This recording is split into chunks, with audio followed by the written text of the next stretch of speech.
Selamat datang di Java Basic Tutorial yang 48. Assalamualaikum warahmatullahi wabarakatuh. Kita melanjut mengenai inner class atau nested classes. Bahwa inner class bisa inherit, dia bisa menjadi subclass dari superclass yang lain yang gak ada hubungannya dengan outer class. Oke, coba kita lihat. Ini adalah lesson outer class yang kita create kemarin, in which di dalam lesson outer ini ada inner class yang kita beri nama lesson inner. Oke. Sekarang kita mau lesson inner ini extend dari kelas di luar itu. Saya ada create satu kelas baru ya, namanya kita beri nama lesson super. Oke. Lalu kita mau bikin hal simple aja ya. Kita mau declare di sini private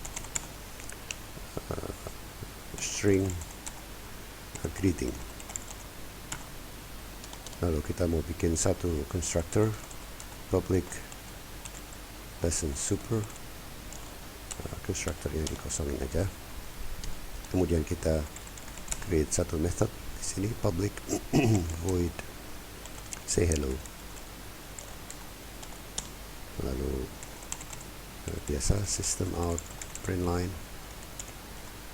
Ini kita bilang welcome,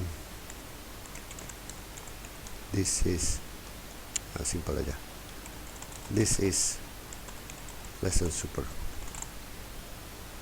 Oke. Ini done satu kelas. Nah, sekarang kita akan extends. Tapi extensnya bukan di lesson outer, tapi extendnya ada di inner classnya. Jadi di sini kita bisa bilang extends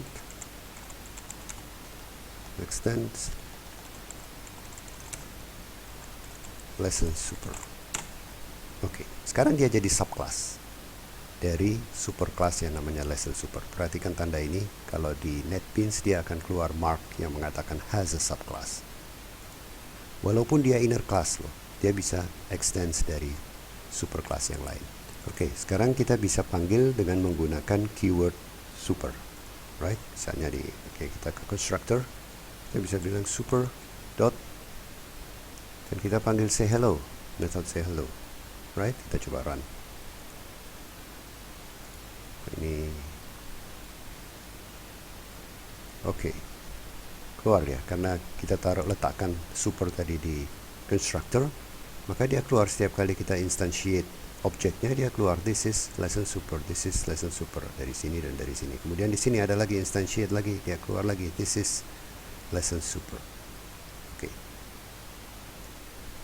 Selayaknya superclass dan subclass biasa. Oke, kemudian kita nggak mau gunakan di sini juga bisa. Kita gunakan di salah satu method super, kita panggil member yang ada di sana, namanya say hello. Alright, kita run. This is lesson super, this is lesson super, ada dia di method. Kemudian bisa kita override.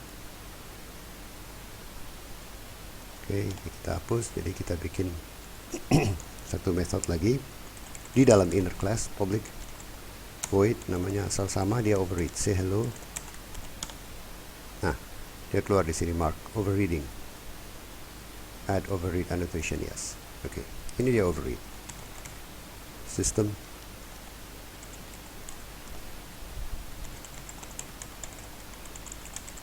print line, this is inner class. Oke, kalau dia di override begini, kenapa ya ini? Udah, masih ngantuk ya.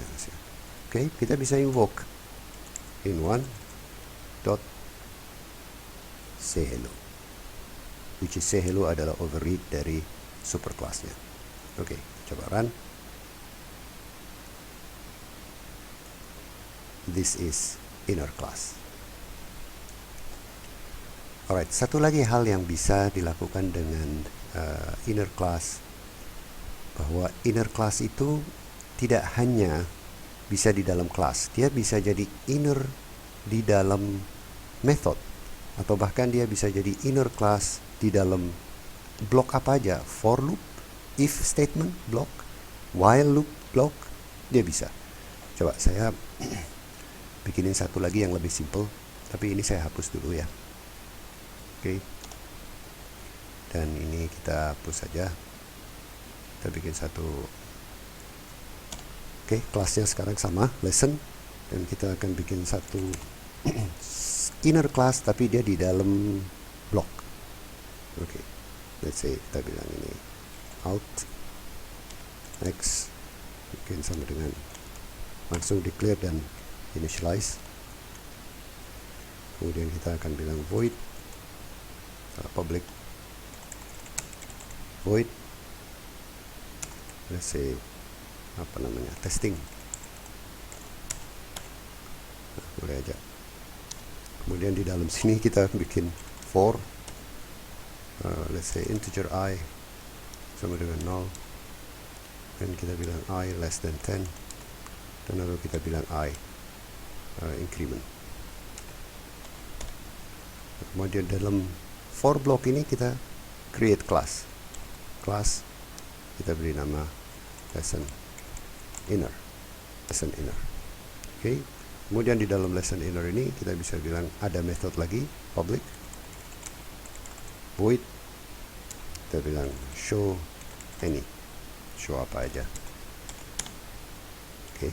Lalu system out print line, bisa bilang apa aja ya di sini ya, misalnya show any,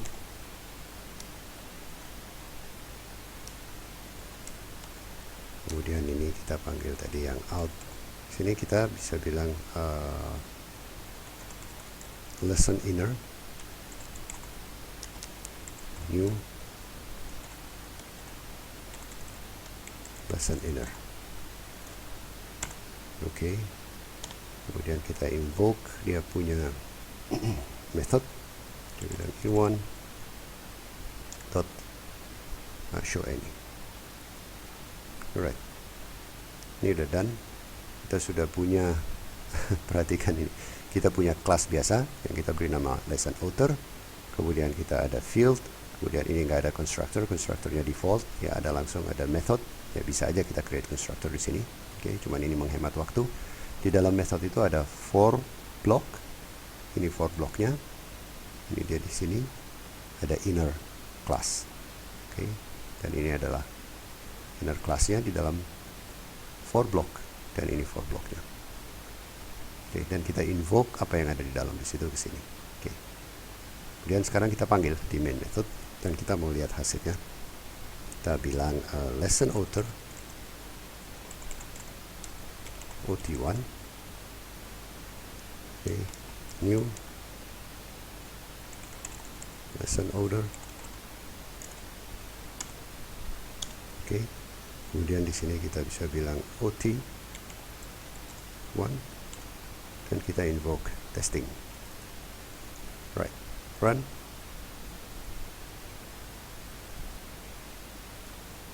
Perhatikan ini, dia ngeloop show any sampai 10 kali ya.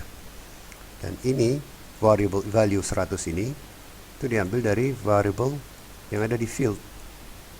Ya, itu udah di contoh yang kemarin kita udah lihat. Oke, so demikian untuk inner class. Terima kasih dan sampai jumpa di tutorial berikutnya. Salam.